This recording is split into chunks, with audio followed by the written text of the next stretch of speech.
നീയായിരുന്നോ? ഞാൻ വിചാരിച്ച ഏട്ടനാണെന്ന്. ബീഡി വലിച്ചൂലേ? ഓവ്, ബീഡിയല്ല, സിഗരറ്റ്.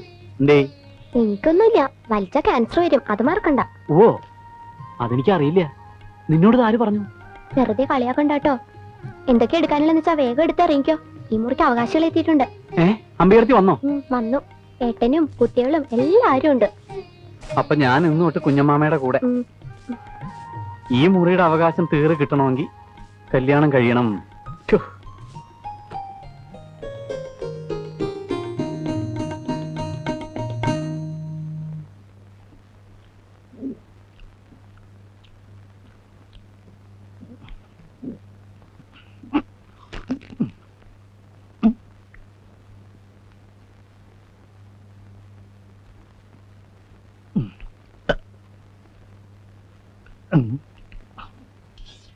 ചോറിത്രയുള്ളൂ?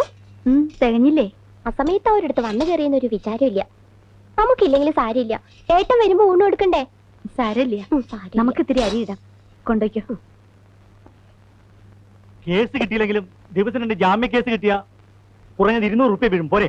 പോരാ. വെറും 200 റുപ്യക്ക് വേണ്ടിയായിരുന്നെങ്കിൽ ഏട്ടൻ പറയുന്ന പോലെ 2 കാളയെ പൂട്ടിയാ മതി. രാമൻകുട്ടി മേനെ പോലെ നല്ലൊരു വക്കീലാവണം. കേക്കടി, രാമൻകുട്ടി മേനോന്റെ ഒരു ഹിയറിങ്ങിന് 3000 കുറഞ്ഞ ഫീസില്ല. എന്റെ അമ്മേ, 3000? ആ, കളിക്കണ കളിയാ. കുറച്ച് ചോറിട്ട്.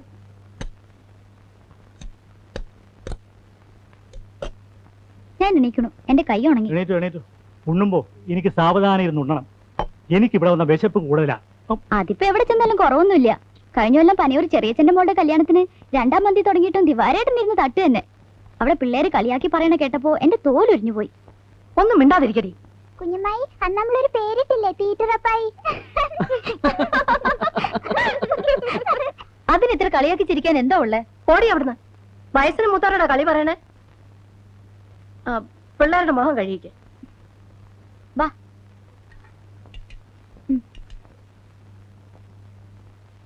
മതി തിന്നത്. ഏയ്, അവളൊരു പൊട്ടത്തരം പറഞ്ഞതാടി. അതിന് നീ ദേഷ്യപ്പെടുവൊന്നും വേണ്ട.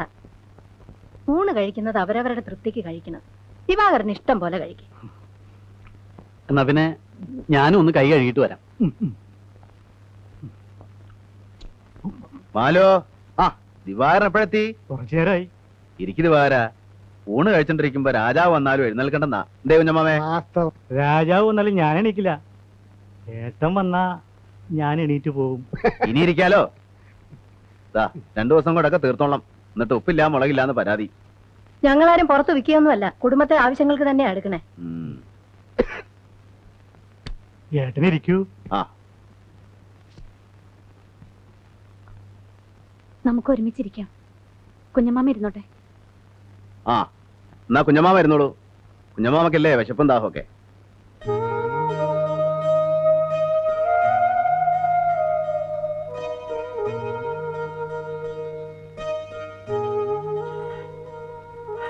ബാക്കി എല്ലാരും ഉണ്ടല്ലേ?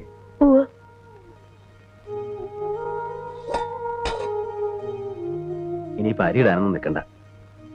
വിശന്നിട്ട് വയ്യ. അവലിരിപ്പില്ലേ ഇവിടെ? കുറച്ച് നനച്ചിട്ട്. നമുക്കിതൊക്കെ ശീലമല്ലേ.